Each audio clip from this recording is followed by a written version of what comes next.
നമസ്കാരം, സ്വാഗതം. ഇന്ന് നമ്മൾ നോക്കുന്നത് നിങ്ങൾ അയച്ചു തന്ന ഒരു വിശകലനമാണ്.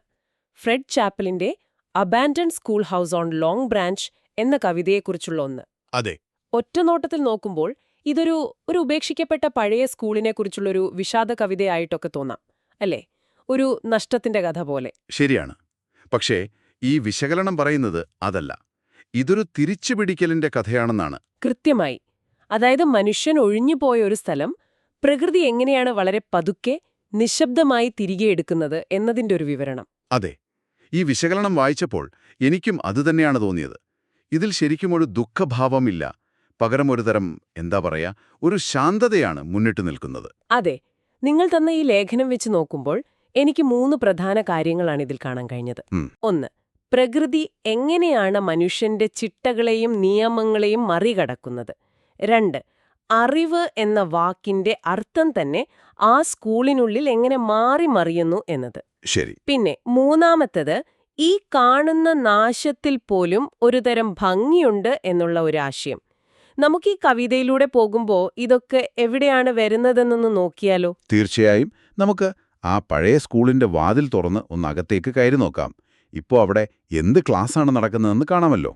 അപ്പോൾ ആദ്യത്തെ സ്റ്റാൻസയിൽ തന്നെ നമ്മൾ പുതിയ വിദ്യാർത്ഥിയെ കാണുകയാണ്. ഒരു പാമ്പ്. അതെ. പക്ഷെ എന്നെ അത്ഭുതപ്പെടുത്തിയൊരു പ്രയോഗമുണ്ട്. അത് പൊടിയിൽ ഇങ്ങനെ ഇഴഞ്ഞു പോകുമ്പോൾ കറുത്ത പേര് കോറിയിടുന്നു എന്ന് പറയുന്നു. ഒരു മിനിറ്റ്, പാമ്പ് നിലത്ത് സ്വന്തം പേരെഴുതുന്നു എന്നാണോ കവി ഉദ്ദേശിക്കുന്നത്? അതാണ് അതിലൊരു ഭംഗി. അതായത് മനുഷ്യരായ കുട്ടികൾ പോയി ഇപ്പോ പ്രകൃതി അതിന്റെ അടയാളങ്ങളിടാൻ തുടങ്ങിയിരിക്കുന്നു. ഓക്കെ. ഒരു വിദ്യാർത്ഥി സ്ലേറ്റിൽ പേരെഴുതുന്നത് പോലെ ഈ പാമ്പ് ആ പൊടിമണ്ണിൽ സ്വന്തം സാന്നിധ്യം എഴുതിവെക്കുകയാണ്. അതോടൊപ്പം പഠനരീതിയും മാറുന്നുണ്ട്. അതെങ്ങനെ? പുസ്തകത്തിലെ അക്ഷരങ്ങൾ വായിക്കുന്നതിനു പകരം ഈ പാമ്പ് അതിന്റെ ഇരട്ട നാവുകൊണ്ട് വായുവിനെ രുചിച്ചു നോക്കുകയാണ്. അങ്ങനെയാണ് അത് ചുറ്റുപാടുകളെ മനസ്സിലാക്കുന്നത്. അതായത് കാഴ്ചയും കേൾവിയുമല്ല, രുചിയാണ് ഇവിടത്തെ പുതിയ പഠനോപാധി. കൊള്ളാം. പിന്നെ ഈ വിശകലനത്തിൽ പറയുന്നൊരു കാര്യമുണ്ടല്ലോ, ഈ പാമ്പിന്റെ ഉറക്കത്തെ കർഷക ബാലന്മാരുമായി താരതമ്യം ചെയ്യുന്നത്. അതെ, പണ്ട് ക്ലാസ്സിലിരുന്ന് ഉറക്കം തൂങ്ങിയ കുട്ടികളുമായിട്ട്. എന്തിനാണ് അങ്ങനെ ഒരു താരതമ്യം? അതൊരു വിചിത്രമായ ഉപമയല്ലേ? ഒരു തരത്തിൽ ആ താരതമ്യം മനുഷ്യനും മൃഗവും തമ്മിലുള്ള ഒരു അതിർവരമ്പില്ലേ, അതിനെ അങ്ങ് മായ്ച്ചു കളയാണ്. ഓക്കെ. കാരണം ആ കുട്ടികളും ശരിക്കും ആ ക്ലാസ് മുറിക്ക് കുറച്ച് അന്യരായിരുന്നു. ഐഡഹോയുടെ തലസ്ഥാനം ഏതാണെന്നോ ഹരണത്തിന്റെ കണക്കുകളോ ഒന്നും അവർക്ക് പൂർണ്ണമായും മനസ്സിലാക്കാൻ പറ്റിയിരുന്നില്ല. അവരുടെ ലോകം പുറത്തായിരുന്നു. ശരിയാണ്. ഇപ്പോൾ ഈ പാമ്പും അതുപോലെ ആ പൊട്ടിയ കസേരയുടെ നിഴലിൽ ചുരുണ്ടുകൂടി ഉറങ്ങുന്നു. രണ്ടു കൂട്ടർക്കും ആ ക്ലാസ് മുറിയിലെ ഔദ്യോഗിക പാഠങ്ങൾ ഒരുപോലെ അപ്രസക്തമായിരുന്നു എന്ന് പറയാം. ഇപ്പോ ആ പാഠങ്ങൾക്കു മാത്രമല്ല, ഒന്നിനും പ്രസക്തിയില്ലാതായി. അപ്പൊ അറിവ് മാത്രമല്ലല്ലോ അപ്രസക്തമായത്, ആ കെട്ടിടം തന്നെ ഇല്ലാതാവുകയാണല്ലോ. അതെ. അതിനെക്കുറിച്ചാണല്ലോ അടുത്ത ഭാഗത്ത് ആ ചിലന്തിവല പിടിച്ച ജനലുകളെപ്പറ്റി പറയുന്നത്. അതെ. പക്ഷേ അവിടെ ഒരു കാര്യം ശ്രദ്ധിച്ചോ? സാധാരണ ഒരു തകർച്ചയെക്കുറിച്ച് പറയുമ്പോൾ നമ്മൾ ഉപയോഗിക്കുന്ന വാക്കുകളല്ല കവി ഉപയോഗിക്കുന്നത്. ശരിയാണ്. ചിലന്തിവല കൊണ്ട് പാൽനിറമായ ജനലുകൾ, അതായത് വെബ് മിൽക്കി വിൻഡോസ് എന്നൊരു പ്രയോഗമുണ്ട്. അതെ. ഒരു നാശത്തെ എത്ര സൗമ്യമായിട്ടാണ് വർണ്ണിക്കുന്നതല്ലേ? അതെന്തുകൊണ്ടായിരിക്കും? എന്തിനാണ് അങ്ങനെ ഒരു സൗമ്യമായ ചിത്രം ഉപയോഗിക്കുന്നത് എന്നാണ് ഈ വിശകലനം പറയുന്നത്. കാരണം ഇതൊരു അക്രമാസക്തമായ തകർക്കലല്ല. ജനലുകൾ പൊട്ടിയെങ്കിലും കവിത പറയുന്നത് അവ ഇപ്പോൾ ലോകത്തിലേക്ക് തുറന്നിരിക്കുന്നു എന്നാണ്. കൃത്യമായി. അതൊരു പുതിയ സാധ്യതയാണ്. ക്ലാസ് മുറി പണ്ട് അടച്ചിട്ട ഒരിടമായിരുന്നു. ഇപ്പോൾ അതല്ല. അകത്തേക്ക് വരുന്നത് പൊടിപടലങ്ങളല്ല, മറിച്ച് സൂര്യരശ്മിയിൽ തിളങ്ങുന്ന സ്വർണ്ണത്തരികളാണ്. ചോക്ക് പൊടിക്കു പകരം സൂര്യന്റെ പൊടി. അപ്പോൾ പഴയ പഠനോപകരണങ്ങളെല്ലാം മാറി പുതിയവ വന്നുന്ന് പറയാം. ഇതൊരു ഹാർഡ് ഡ്രൈവ് ഫോർമാറ്റ് ചെയ്ത് പുതിയൊരു ഓപ്പറേറ്റിംഗ് സിസ്റ്റം ഇൻസ്റ്റാൾ ചെയ്യുന്നത് പോലെയാണ്. മനുഷ്യന്റെ വിൻഡോസ് പോയി പ്രകൃതിയുടെ ലിനക്സ് വന്നു. കൊള്ളാം ആ ഉപമ. ഇപ്പോ അവിടുത്തെ ഏക പാഠമെന്ന് പറയുന്നത് കാറ്റ് ഏത് ദിശയിലേക്കാണ് വീശുന്നത് എന്ന് ആ പൊടിപടലങ്ങൾ കാണിച്ചു തരുന്നതാണ്. പ്രകൃതി നേരിട്ട് പഠിപ്പിക്കുന്ന പാഠം. ഈയൊരു മാറ്റത്തിനിടയിലും അവിടെ മനുഷ്യന്റെ ചില ഓർമ്മകൾ ബാക്കി നിൽക്കുന്നുണ്ടല്ലോ. ആ ഭിത്തിയിൽ കോറിയിട്ട് KB+RJ എന്ന പേരുകൾ, കാതറിൻ ജോൺസണും റോജറും. അതൊരു ഷിലോമ സ്പർശമായിട്ട് തോന്നി. അതെ, അത് മനുഷ്യന്റെ മാഞ്ഞുപോകാത്ത അടയാളങ്ങളിലൊന്നാണ്. പക്ഷേ ആ അടയാളം പോലും ഇപ്പോൾ ആരുടേതാണെന്ന് ഓർക്കാൻ അവിടെ ആരുമില്ല. ശരിയാണ്. കവിത പറയുന്നു, അവരിപ്പോൾ രാവിലത്തെ മണിയടി കേൾക്കാതെ ഉറങ്ങുകയാണെന്ന്. അതവരുടെ മരണത്തെയാണ് സൂചിപ്പിക്കുന്നത്. ഒരു കാലത്ത് അവരുടെ ജീവിതത്തെ നിയന്ത്രിച്ചിരുന്ന ആ സ്കൂൾ മണിക്ക് അതിനിപ്പോൾ ഒരു അധികാരവുമില്ല. ഒരധികാരവുമില്ല. മനുഷ്യന്റെ നിയമങ്ങൾ എത്ര ദുർബലമാണെന്ന് കാണിക്കുകയാണവിടെ. ഈ വിശകലനം വായിക്കുമ്പോൾ എന്നെ അല്പം ഞെട്ടിച്ച ഒരു ഭാഗമുണ്ട്. ആ ടീച്ചറുടെ കുഴിമാടത്തെക്കുറിച്ചുള്ള ഭാഗം. അവരുടെ കുഴിമാടത്തിന്റെ കാഠിന്യത്തെ അവർ കുട്ടികളോട് കാണിച്ചിരുന്ന കാർക്കശ്യവുമായി താരതമ്യം ചെയ്യുന്നത് അതല്പം ക്രൂരമായി പോയില്ലേ? അതൊരു വളരെ ശക്തമായ ഉപമയാണ്. ജീവിതകാലം മുഴുവൻ അച്ചടക്കത്തിന്റെയും നിയമങ്ങളുടെയും പ്രതീകമായിരുന്ന ആ ടീച്ചർ മരണത്തിലും അതേ കാർക്കശ്യം നിലനിർത്തുന്നു എന്നാണ് കവി പറയുന്നത്. അത്രത്തോളം ആ സ്കൂളുമായി അവരുടെ ജീവിതം ബന്ധപ്പെട്ടിരുന്നു എന്നാണോ? അതെ, ബൈബിൾ വാക്യം തെറ്റിച്ച കുട്ടിയോട് അവർ കാണിച്ചിരുന്ന അതേ കർശനമായ മനോഭാവം ഇപ്പോൾ അവരുടെ കുഴിമാടത്തിന്റെ കല്ലിനുമുണ്ട്. ആ സ്കൂളും അതിലെ ചിട്ടകളുമായിരുന്നു അവരുടെ ജീവിതം. ആ ചിട്ടകളില്ലാതായപ്പോൾ അവരും ഒരു തരത്തിൽ ഇല്ലാതായി. ശരിയാണ്.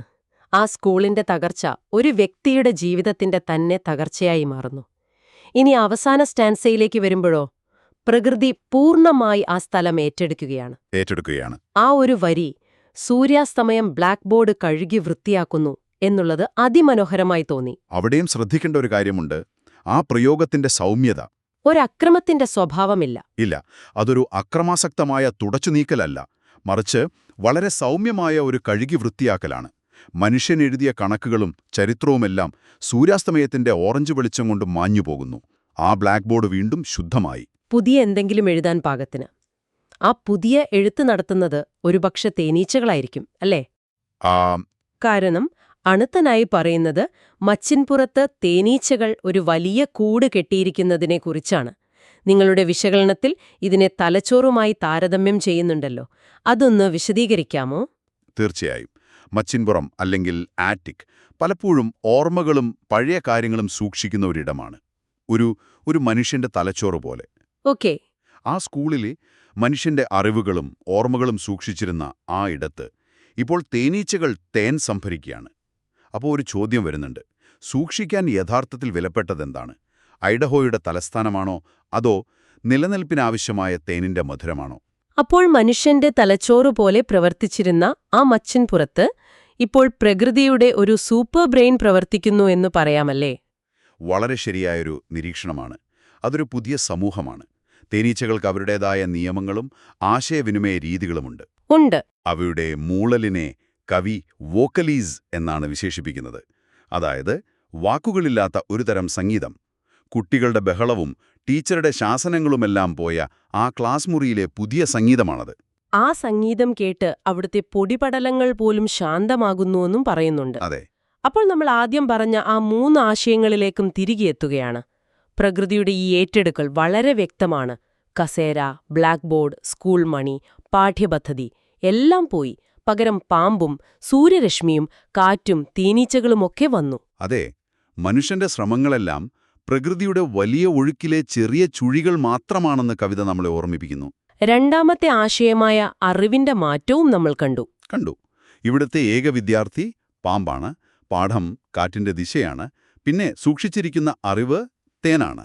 പ്രകൃതിയുടെ പ്രായോഗികമായ അറിവുകൾക്ക് മുന്നിൽ മനുഷ്യന്റെ പുസ്തകങ്ങളിലെ അറിവുകൾ തോറ്റുപോകുന്നു. നേട്ടങ്ങളെ, അവന്റെ സംസ്കാരത്തെ കുറച്ചൊന്ന് ചെറുതാക്കി കാണിക്കുകയല്ലേ ചെയ്യുന്നത്? അതിലൊരു പുച്ഛം ഒളിഞ്ഞിരിപ്പില്ലേ? അതൊരു നല്ല ചോദ്യമാണ്. പക്ഷേ എനിക്ക് തോന്നുന്നത് അതൊരു പുച്ഛമല്ല, മറിച്ചൊരു യാഥാർത്ഥ്യബോധമാണെന്നാണ്. ഓക്കേ. കവിത മനുഷ്യന്റെ നേട്ടങ്ങളെ മുഴുവനായി തള്ളിക്കളയുന്നില്ല, മറിച്ച് അവയുടെ എല്ലാം അടിസ്ഥാനം പ്രകൃതിയാണെന്നും അവസാനമെല്ലാം മടങ്ങിച്ചെല്ലുന്നത് പ്രകൃതിയിലേക്കാണെന്നും ഓർമ്മിപ്പിക്കുകയാണ്. ഇതൊരു വിലാപകാവ്യമല്ല. അല്ല.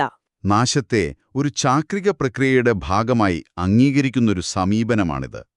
അതുകൊണ്ടാണ് ആ തകർച്ചയിലും നമ്മൾ സ്വർണ്ണത്തരികൾ, പാൽനിറമായ ജനലുകൾ പോലുള്ള ഭംഗിയുള്ള ചിത്രങ്ങൾ കാണുന്നത്. ഇതിലെ പ്രതീകങ്ങളെക്കുറിച്ച് നിങ്ങൾ അയച്ച വിശകലനത്തിൽ വിശദമായി പറയുന്നുണ്ട്.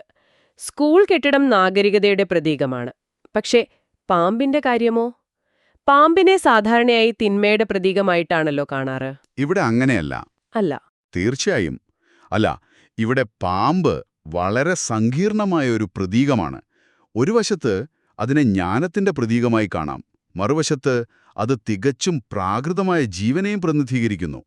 ഇവിടെ പാമ്പൊരു ഭീഷണിയല്ല, മറിച്ച് പുതിയ സാഹചര്യങ്ങളോട് ഇണങ്ങിച്ചേർന്ന് വിജയിച്ച ഒരു പിൻഗാമിയാണ്. അതവിടെ ഭരിക്കാനല്ല, ജീവിക്കാൻ വന്നതാണ്. മനുഷ്യന്റെ അഹങ്കാരമില്ലാത്ത ഒരു പുതിയ താമസക്കാരൻ. പിന്നെ പൊടിയെ ഒരു പ്രധാന കഥാപാത്രമായി തന്നെ കാണുന്നുണ്ടല്ലോ നിങ്ങളുടെ വിശകലനം. അതെ, കാരണം പൊടി എല്ലാത്തിനെയും ഒരുപോലെയാക്കുന്ന ഒന്നാണ്. ഭൂതകാലത്തെയും ഭാവിയെയും അത് ബന്ധിപ്പിക്കുന്നു. പാമ്പിയുടെ പേരെഴുതാനുള്ള മാധ്യമം പൊടിയാണ്. ശരിയാണ്. കാറ്റിന്റെ ദിശ കാണിക്കുന്ന സ്വർണ്ണത്തരികൾ പൊടിയാണ്. തേനീച്ചകളുടെ സംഗീതം കേൾക്കുന്ന ശാന്തനായ സദസ്സും പൊടിയാണ്. അത് മനുഷ്യന്റെ ചരിത്രത്തിന്റെ അവശേഷിപ്പാണ്. ഇനി വരാനിരിക്കുന്ന പ്രകൃതിയുടെ ഭരണത്തിന്റെ അടിസ്ഥാനവുമാണ്. അപ്പോൾ ഇതെല്ലാം ചേർത്തു വായിക്കുമ്പോൾ നമ്മൾ എവിടെയാണ് എത്തുന്നത്? നിങ്ങൾ നൽകിയ ഈ വിശകലനം വ്യക്തമാക്കുന്നതുപോലെ ഇതൊരു യുദ്ധത്തിന്റെ കഥയല്ല, ആരും വന്ന് സ്കൂൾ തല്ലി തകർക്കുകയല്ല. അല്ല, മറിച്ച് വളരെ സൗമ്യവും എന്നാൽ ഒഴിച്ചുകൂടാനാവാത്തതുമായൊരു തിരിച്ചുപിടിക്കലാണ്. മനുഷ്യന്റെ യുക്തിയുടെ സ്മാരകമായിരുന്ന ഒരു കെട്ടിടം ആദ്യം മറന്നുപോയ പേരുകളുടെ ഒരു ശേഖരമായും പിന്നീട് പ്രാണികൾക്കുള്ളൊരു വാസസ്ഥലമായും മാറുന്നൊരു പരിണാമം. കൃത്യമായി. ഈ കവിതയുടെ ശക്തി അത് കാര്യങ്ങളെ വൈകാരികമല്ലാതെ വളരെ ശാന്തമായി നോക്കിക്കാണുന്നതിലാണ്. മനുഷ്യന്റെ അഭാവത്തിൽ ഒരുതരം സമാധാനവും സംഗീതവും കണ്ടെത്തുന്നു. അതെ. അവസാനം നിങ്ങൾക്ക് ചിന്തിക്കാനൊരു കാര്യം തന്നുകൊണ്ടാണ് ഈ വിശകലനം അവസാനിക്കുന്നത്. അതെ, ആ ഭാഗം എനിക്കും വളരെ ഇഷ്ടപ്പെട്ടു. നമ്മുടെ അറിവുകളും സ്നേഹബന്ധങ്ങളും ഓർത്തുവെക്കുന്ന പേരുകളുമെല്ലാം മാഞ്ഞുപോയാലും പ്രകൃതിയുടെ അടിസ്ഥാന പ്രക്രിയകൾ അത് തുടർന്നുകൊണ്ടേയിരിക്കും. അതെ, നിരീക്ഷിക്കുക, സംഭരിക്കുക, സംഗീതം പൊഴിക്കുക, ഈ പ്രവൃത്തികളെല്ലാം പുതിയ രൂപങ്ങളിൽ അവിടെ തുടരുന്നു. പാമ്പ് നിരീക്ഷിക്കുന്നു, തേനീച്ചകൾ സംഭരിക്കുന്നു, അവയുടെ മൂളൽ പുതിയ സംഗീതമാകുന്നു. ഒരുപക്ഷേ നമ്മൾ ഉപേക്ഷിച്ചു പോകുന്ന കെട്ടിടങ്ങൾ മറ്റൊരു തരത്തിലുള്ള നമുക്കൊരുപക്ഷെ മനസ്സിലാക്കാൻ കഴിയാത്തൊരു ജ്ഞാനത്തിന് അഭയം നൽകുന്നുണ്ടാവാം. മനുഷ്യന്റെ അറിവുകൾക്ക് പകരം വരുന്ന ആ പുതിയ ജ്ഞാനം എന്തായിരിക്കാമെന്ന് ചിന്തിക്കുന്നത് രസകരമല്ലേ?